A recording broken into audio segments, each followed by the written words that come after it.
UIARQUI, Personas que Inspiran. Un programa de la Escuela de Arquitectura de la UIA, dedicado a proyectar a los que dejan huella positiva en la sociedad. UIARQUI. ¿Qué tal, amigos? Estamos otra vez acá en su programa UIARQUI, Personas que Inspiran, desde la Universidad Internacional de las Américas, desde la Escuela de Arquitectura, donde vienen acá a conversar con nosotros las personas que realmente dejan huella en el mundo. Y bueno, ni qué decir, hoy tenemos nada más y nada menos que a mi querido amigo Francisco Rojas, quien es arquitecto y bueno, ahí me estaba diciendo antes de cámaras de sus 4 vidas de las que vamos a hablar dentro de un ratico además y todo lo que se hace para poder dejar esa huella que es tan importante que nosotros podamos tener. Francisco, qué placer estar con vos acá. Muchas gracias a Rodrigo, a la UIA, a todos, al sistema, por invitarme y tener esta oportunidad de algo que uno no hace todos los días, que es obligado a reflexionar. Así que espero hacer bien la tarea y estoy a las órdenes, Rodrigo. Pues vas a reflexionar muy bien. He tenido la posibilidad de sentarme con vos muchas veces y compartir de tu vida y es sin duda algo maravilloso. Así que no podía quedarse solo en mí. El resto de la población tiene que también conocerlo. Y bueno, quisiera desde lo más profundo de tu ser, desde tus inicios, ¿cómo es que Francisco llegó a ser arquitecto? Pero ¿qué fue lo que le movió esa chispa que lo hizo llegar hasta ahí? Cosas que incluso lo llevaron a otros países también. Bueno, la verdad es que todo tiene relación con el territorio nacional, con el país, incluso con la agricultura y con la alegría. Dicho en términos de mi papá, ingeniero agrónomo, muy apasionado con su carrera, a pesar de que quería estudiar medicina. Pero él estudió en la Escuela de Agricultura, donde posteriormente yo me gradué como arquitecto en la UCR, en el edificio donde exclusivamente era para eso, para agricultura, agronomía. Y la alegría por el lado de mi mamá, salamera, simpática, interesante, también a veces muy particular, pero increíbles personas que me enseñaron cosas muy lindas. De hecho, recuerdo, por ejemplo, frases de que, vea, mijito, preocúpese en estar adentro. Ya una vez que esté adentro, usted demuestre todo lo que puede y todo lo que sabe. Era cuando vos querías ingresar a un club, a una escuela, a una facultad o algo así. Otra de que él decía también era, el tiempo pasa igual, el reloj camina sus agujitas igual, haciendo que no haciendo. Entonces eso fue muy comprometedor en ambos casos y así como eso tenía él muchas frases muy lindas, muy aleccionadoras. ¿Y por qué el territorio nacional y por qué la agricultura? Primero porque las familias procedían de la tierra, agricultores, en fin, gente. Alguna parte de la familia era más agrícola verde y la otra era más urbana, pero eso me permitió conocer ambas partes. Es muy interesante ese aspecto de lo que estoy recordando. Pero en particular, la convivencia de haber querido aprender tanto de mi mamá, las salamerías, como las de mi papá, que era muy correcto, muy estricto, muy serio, muy comprometido, muy perfeccionista, muy organizado, muy planificador. ¿Qué más puedo decir? Porque como ingeniero agrónomo él se especializó en un nombre que era extensión agrícola. Por otro lado, surge el hecho de que me favorecieron con el nombre de Francisco y para peor con Antonio. Y por asuntos de que mi papá era también Francisco Antonio y otros ancestros andaban por ahí, me tocó que convivir con el pensamiento de que San Francisco de Asís y San Antonio de Padua se convirtieron como en referentes, ¿verdad? En aquel entonces, cuando había que escoger la escuela para ponerme a mí a estudiar, hicieron el propósito de que yo tenía 5 años y me llevaron a una escuela en determinado lugar, que era muy buena escuela, pero era horrible el barrio. Oh. Me llevaron a los 5 años. A los 6 años me llevaron a otra. Era muy buena escuela, pero horrible el barrio. Ujú. ¿Y por qué esa situación tan engorrosa, que es que yo era rebelde o que no? Es porque yo la que quería era la escuela Buenaventura Corrales. Claro. Y creo que por ahí empieza la historia del por qué tu pregunta. Ujú. Habían árboles, habían parques, había amplitud. Nada menos que tenía el Parque Morazán, el Parque Japonés, el Parque España, antiguos lugares como la fábrica de licores y otros edificios maravillosos alrededor. ¿Y qué más que ir a recreo al Parque Simón Bolívar, que era como el patio grande El gran de la escuela? Además, tener un edificio, el edificio metálico, que era una muestra interesantísima de lo que en aquel entonces se consideraba como una muestra europea de traslado de arquitectura prefabricada. Y esas cosas, sumadas entre todas, empezaron a hacer mella. Yo no entendí por qué quería eso, pero si lo asocio es porque también acompañábamos mucho a mi familia, papá y mamá, por las relaciones de trabajo de mi papá, porque parte de sus actividades eran, dentro de la extensión agrícola, muchas actividades que tenían que ver con la integración con el pueblo, que un turno, que la feria, que una especie de la feria de las flores, que los productos agrícolas, y para peor de colmos, resulta que era de zarcero, Claro. que también marcó un hilo muy interesante al resto de la vida, hasta el día de hoy, porque zarcero estaba mi familia del lado paterno y viajábamos con cierta frecuencia en las vacaciones de final de año para acompañar a la abuelita y a los tíos y a los primos y a toda aquella gente de cachetes rosados y con aquel frío encantador y aquel paisaje tan bello donde podías ver miradores, subías a la montañita, te tirabas en una tabla, en un cartón, hacías vida de pueblo y andar por ese pueblo era como estar en un pedacito de cielo. Vengo a descubrir con los años que cuando me preguntaban mis tíos, que me molestaba mucho, y decían, vea, ¿y en qué colegio quiere entrar? Aquel entonces era el Liceo Costa Rica, el seminario y no muchos. Y yo decía, al San Francis. Ujú. ¿Y dónde quiere vivir? En el barrio La Guaria. Entonces, se burlaba mucho de mí porque aquello era prohibitivo, económicamente hablando. Pero había algo que inspiraba. ¿Y por qué quiere ir? Es que es cerca del lugar más lindo donde tiene una presentación, donde las casas tienen árboles, donde las casas tienen jardines, donde las formas tienen calles curvas. Y eso a mí me impresionaba.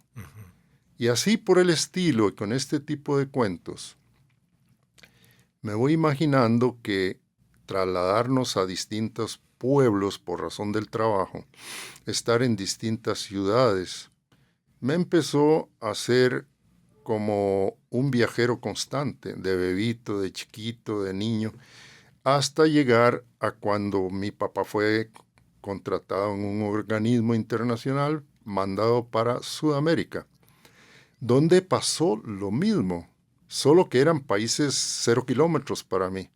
Entonces me dediqué a viajar por todo lo que pude, recorrer todos los rincones que pude, probar todas las comidas que pude, aprender de lo que buenamente, del quechua, del guaraní, de lo que fuera, pero también empezar a ver los entornos.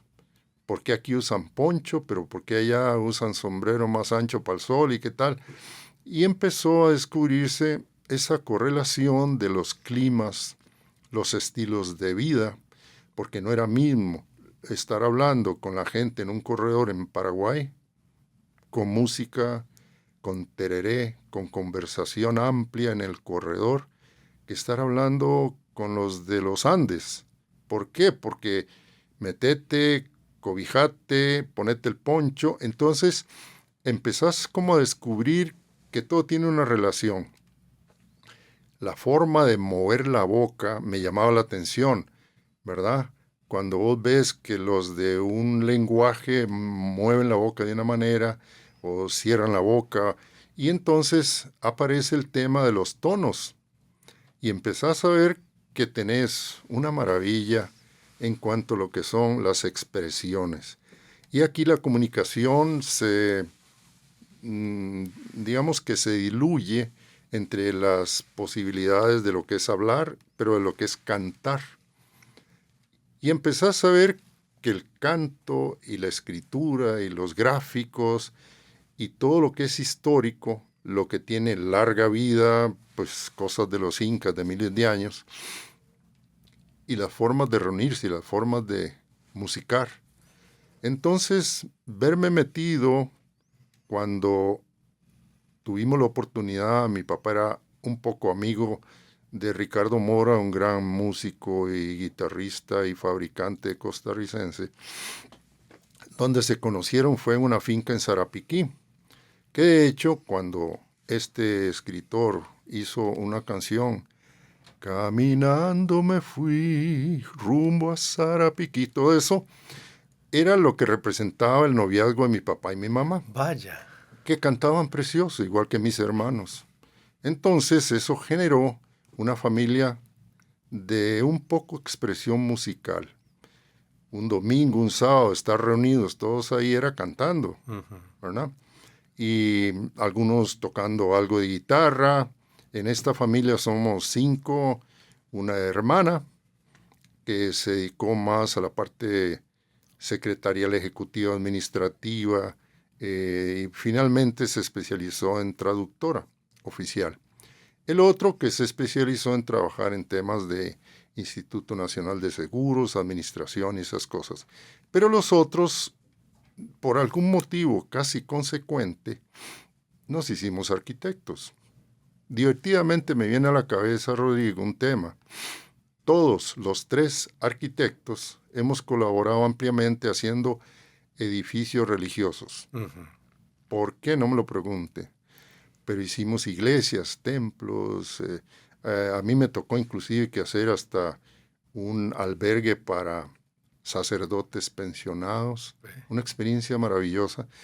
Pero, ¿a qué viene todo esto? Para seguir queriendo contestar tu pregunta. Se fueron forjando tantas cosas que me empujaban a ver el entorno, a empezar a entender el entorno, a sentir y a ver que todo era no solamente un edificio, era la conversación, la comunicación, la vida en sociedad, las partes hasta políticas. Nunca fui político, por cierto, pero cómo se conducía los gobiernos, la gente, las normas. Entonces, por la estrictez de mi padre, por ejemplo, por la simpatía de mi madre, uno tenía más, no rigidez, pero más contemplación con las normas. Y la otra, la interpretacionitis de las normas. Y le encontraba la gracia en una cosa de cómo adaptarse con respecto a una norma. Con mi padre era más específico. Entonces, aprendí ambas formas de entender cómo se rige, además de que si vas a ser dentro de una religión como la católica y tenés que respetar las dogmas y todas las normas relacionadas, pues vas entendiendo que la vida es un conjunto de normas. Pero también, por otro lado, es un conjunto de normas que si te pones a estudiarlas a fondo, están tan relacionadas o tan desconectadas a la misma vez que te genera la posibilidad, que me ha ayudado el resto de mi vida, a descubrir las vetas de las normas que nunca se escribieron, por consecuencia son como una mina donde tenés una veta de oro que si juntas este pedacito con este otro, clic, se hizo un oro. Entonces, y en eso al final me ayudó para entender mejor las cosas. Cuando tuve ya la posibilidad de estudiar secundaria, no fui favorecido con estudiar en el San Francisco, ni en ese entonces convivir en el barrio La Guaria. Pero Dios me facilitó y mis padres estudiar en un colegio jesuita maravilloso, donde a la vez fue como estar directo en una maestría, casi doctorado, sin haber pasado por la universidad. Fue maravilloso, porque era el lugar donde se entrenaban los catedráticos de universidades jesuitas a enseñar, y nosotros éramos sus conejillos de indias. Vaya. Para lo cual, esto fue excelente, maravilloso y una orientación muy buena. De lo que recuerdo de esa experiencia, uno que fue mi guía espiritual, el padre Augusto Vargas Alzamora, fue llegando a niveles muy altos, fue cardenal, estuvo en Roma y todo. Fue una gran persona. Me seleccionó para ser un salamero conseguidor de fondos para las misiones. Los jesuitas, al igual que en otras religiones, han sido los más traviesos para misionar en todo el planeta. Igual los franciscanos, con quien tengo gran aprecio.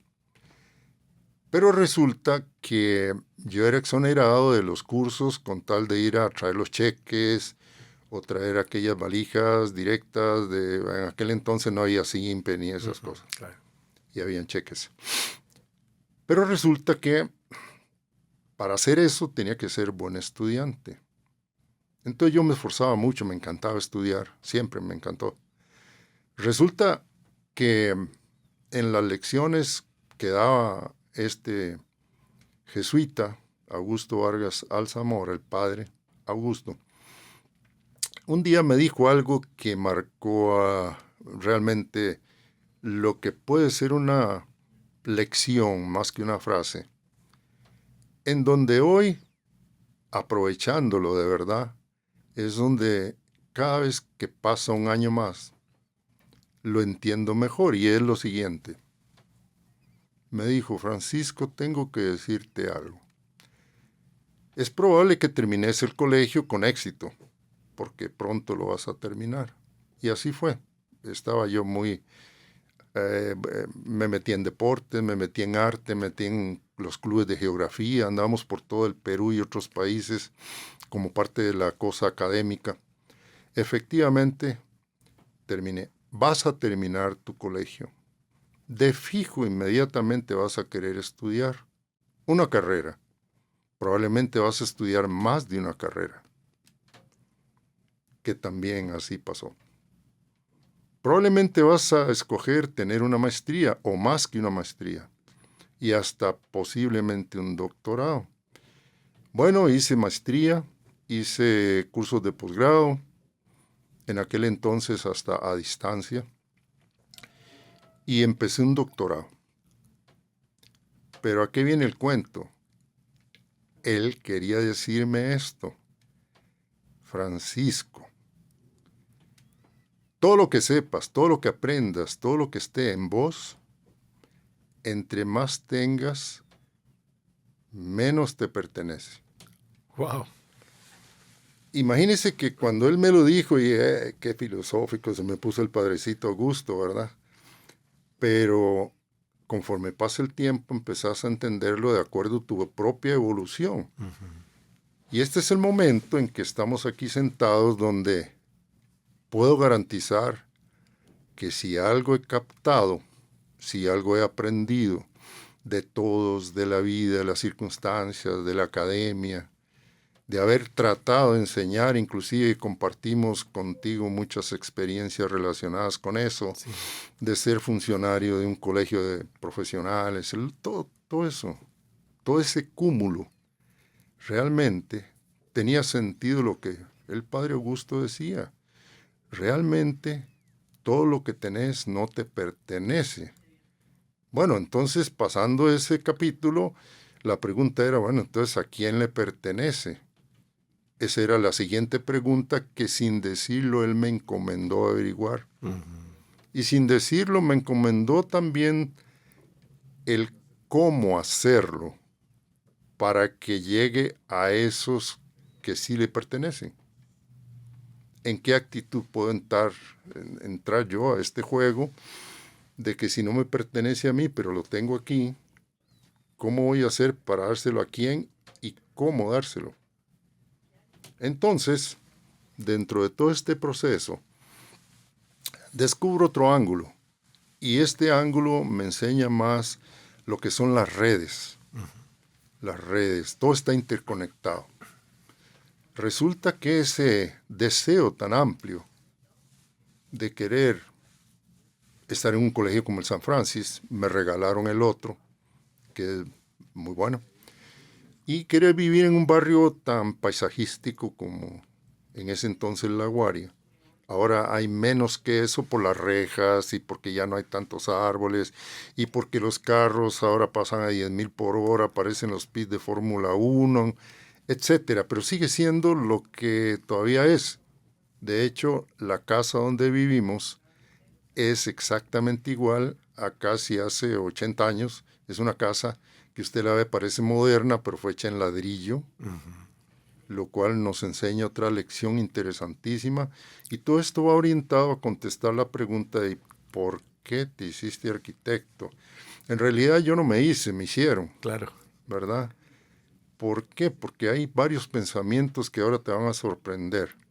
Y ojalá que alguno comente alguna vez sobre lo que tal vez voy a mencionar aquí. Pero lo interesante es que estando en Moravia, donde está el San Francisco y el barrio La Guaria, empezamos a descubrir, primero me enamoré en Costa Rica y gracias a estos casi 50 años de tener una esposa maravillosa, una familia lindísima, nos conocimos estudiando arquitectura, así que también la arquitectura me enseñó a que esto es conciliatorio, porque hay veces que estás de acuerdo, otras no, y no, que no, este volumen no le va, pero este sí. Entonces, digamos que fue arquitectura conciliatoria durante casi 50 años y no sé para cuántos más, Dios quiera que muchos. Pero su familia era de Moravia, tanto su papá como su mamá. De hecho, mi suegra falleció, una de mis mejores amigas de la vida. Y mi suegro con 97 años está mejor que yo. Es un ejemplo maravilloso. Pero ellos eran de Moravia, papá y mamá, Sonia. Los abuelos eran de Moravia. Y rascando un poco en la olla de la investigación genealógica, nos damos cuenta que la abuelita de ella tenía una relación con una familia que resulta que era la familia de mi abuelita de Zarcero. No puede ser. ¿Por qué sucedió esto? Bueno, era muy sencillo. Fueron de Moravia con un clima, con una garúa, con un viento, con una topografía, con un relieve, con unos árboles, con una naturaleza casi idéntica a Zarcero. Y por eso escogieron, probablemente, abrir pueblo ahí. Y son parte de las familias que abrieron pueblo. Entonces, eso también genera la correlación de lo que son la comprensión de los colonos, las colonias, los asentamientos humanos y la dedicación a la tierra y al deseo de hacer algo como un pueblo. Entonces, eso también me condujo a entender lo que son los pueblos y los módulos con que ahora veo el mundo territorial, geográfico y demás, de lo cual puedo expresar algunas ideas sueltas por ahí, pero también correlacionadas. ¿Por qué? Porque vean qué divertido las redes. ¿Y de dónde apareció la pareja de mi papá con mi mamá? Ella era de San José, y siendo una hermosa chica de 15 años, mi abuelo materno trabajaba en asuntos de equipo pesado, movimientos de tierra, carreteras y todo eso, y fue uno de los enviados por Zarcero a hacer carreteras. Ajá. Que de aquí para allá, que de Naranjo a Zarcero, que de Zarcero a San Carlos, y la base donde estaba él con mi abuelita y su familia, incluyendo a mi mamá, era Zarcero. ¿Cómo no? De donde era un joven muy pujante, mi querido padre. ¿Cómo no? y cayó en las redes, su chupulún, vio aquellos ojos y aquella figura y aquellos 15 años que dijo, esto no se me va, y aquí estoy. Y ahí estoy. Entonces, cuando hablo de esto, empiezo a hablar de todo lo anterior en términos de que nada es suelto. Todo está relacionado. El estar aquí con vos no es suelto. Está relacionado. ¿Y por qué estamos aquí? Porque de repente uno de los sueños que albergo es que de los proyectos que podemos compartir, muchos de los estudiantes y técnicos que nos están organizando este podcast probablemente van a disfrutar de alguna aventura grabando cosas de los proyectos que van a estar dedicados al pueblo. Así es. Entonces, muchas de estas son raíces por las cuales aprendí que un camino era, pues, poder servir. Y servir quiere decir cómo atender desde hacer un desayuno o abrir la puerta del carro, o cómo poder ser útil de algo para alguien. Pero también cuando empecé a trabajar en la faena universitaria, yo estaba en Lima, Perú, y resulta que siempre tuve el recuerdo en el campito del subconsciente de que mi papá, por razones de dinero, condiciones económicas, a duras penas pudo estudiar agronomía en Costa Rica, pero a él no le hubiera quedado mal tener muy buenos fondos para ir a estudiar por lo menos medicina a México. ¿Y qué pasó conmigo? Y yo dije, bueno, me voy a meter a estudiar medicina. Cuando yo salí del colegio, lo primero que hice fue meterme en medicina. ¿Ves? Estuve en una magnífica universidad, casi un año, Cayetano Heredia en Lima, Perú. Y aunque parezca mentira, lo que me hizo cambiar, digamos, esta mentalidad que posteriormente me facilitó llegar a ser, pues, un intento de arquitecto, es haber estudiado un poquito de medicina. ¿Por qué? Porque cuando te dan biología, cuando te dan zoología, cuando te dan de esta cosa y la otra de esas materias, mi gran labor fue graficar todo. Siempre fui amante del dibujo desde que era bebito, probablemente. Me encantó la expresión gráfica, me encantó todo eso porque era un mecanismo para trasladarlo a los otros. Mi timidez que tuve en ese momento era muy fuerte y a través del dibujo, pero a través de la guitarra también, que fue de hecho tengo una guitarra hecha por Recamora desde los 11 años. La reconstruí, está como nueva, ¿verdad? De hecho, vos la conoces porque la has visto y la has oído. Pero bueno, ¿a qué viene el cuento? De que, estando ahí en medicina, me dediqué a dibujar todo. Hice un álbum de una anatomía completa, se la dejó la escuela de medicina, hueso por hueso. Wow. Entonces, y era con Rotring, que eran unos aparatitos que, ¿verdad? Que son como plumas plumillas, y sí. plumillas y todo eso, que yo era bastante hábil en usar. Y ahí quedó, fue un recuerdo porque era en original, ahí no me vengas con la foto y todas esas Nada. cosas, ¿no? Era todo directamente, ¿no? Directo del Y ahí quedó, elemento. nunca pensar en sacar copias ni nada. Pero se abrió un capítulo en el que eso fue, no para seguir en medicina, pero sí para estar graficando las cosas. Y ahí viene la contribución orgánica, la del entorno, la de que las cosas están relacionadas.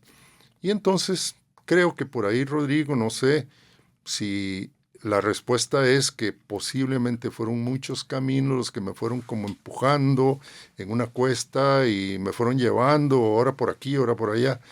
Pero fueron tantas las vivencias que eso de repente me hizo encontrar con el recuerdo de por qué fue que la vida me permitió llegar a ser arquitecto. ¿Por qué?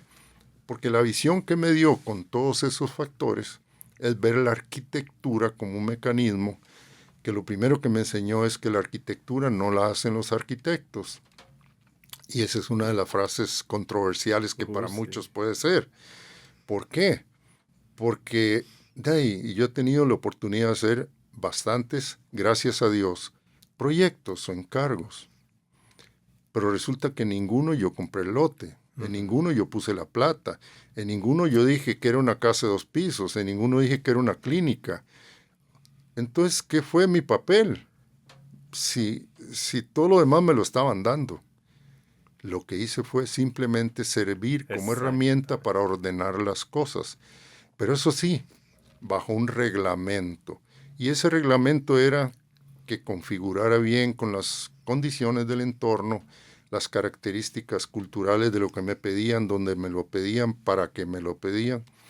Y realmente, pues no solamente el disfrute de una vida, de la cual estoy muy agradecido, por todo, con Dios y los demás, sino el haber sido privilegiado de tener la posibilidad de expresarme a través de lo que llamamos la arquitectura, pero más que nada los signos con que una persona que toma un puesto de arquitecto se puede expresar. Entonces, desde esa perspectiva, hemos llegado a este punto en donde la forma de ver la vida y recogiendo todos esos sentimientos o esos fundamentos donde hubo mucha responsabilidad y compromiso para que nada fuera al garete, sino todo muy acertado, muy correcto, muy estricto en lo posible, respetando las normas, queriendo hacer de las instituciones socios de las cosas que uno puede hacer, respetando las leyes, el país, este es el país que tengo y este es el país que escogió este camino, y yo no soy quien para poner en duda las leyes, porque si no me hubiera hecho diputado o me hubiera hecho político, pero aquí estoy y para eso respeto esas normas. Pero no solo respeto, sino que las estudio, y de repente el placer de conocer todo lo que la buena voluntad de algunos hicieron para estructurar esas normas. Pero lo más lindo es cómo aplicarlas, porque resulta que en este bosque de normas que tenemos en nuestro país, es un bosque donde tenés árboles de todo tipo, hojas de todo tipo, ramas de todo tipo. Unos reciben más sol, otros reciben menos sol. Pero hay una cosa interesante, en el subsuelo de ese mundo de normas, todavía hay contribuciones de que este país tiene las mejores normas. Cuando hablamos de lo que es tramitología, a pesar de que escucho que a muchos les estorba ese proceso, ¿verdad? Vos me decís cómo andamos de tiempo, porque estoy fascinado. No, eso está increíble. Te voy a decir una cosa, Frank, y toda la teleaudiencia. Vamos a tener que hacer algo que no hemos hecho en los programas de UIARC y Personas que Inspiran. Tenemos que hacer una segunda parte de este proyecto. Sí, las que vos querrás. Exactamente, porque hemos tenido la oportunidad de saber tanto en tan poco tiempo y no hemos llegado ni al 1% de lo que yo sé, que vos sabes y que necesito que la gente pueda también conocer. Estoy a las órdenes. Entonces, bueno, vamos a hacer una cosa, querida teleaudiencia. Quedamos en un punto particularmente donde vos dijiste que la arquitectura es para servir. En ese momento, de ahí a partir de ello, cómo es que Frank ha hecho para servir en todas, también en ese abanico gigante en el que yo conozco y quiero que los demás también conozcan, que ha sido tu vida.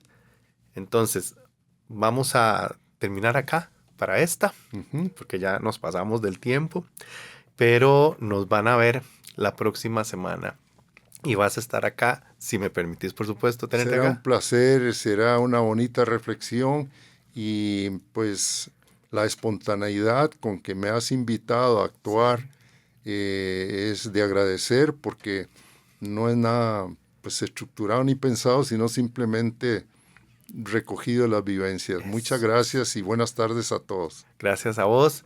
UIARC, Personas que Inspiran, este programa y este en particular, nos damos cuenta de la forma en la cual un corazón que quiere hacer cosas bien, las hace bien. Nos vemos en la próxima. UIARC, Personas que Inspiran. Un programa de la Escuela de Arquitectura de la UIA, dedicado a proyectar a los que dejan huella positiva en la sociedad. UIARKI.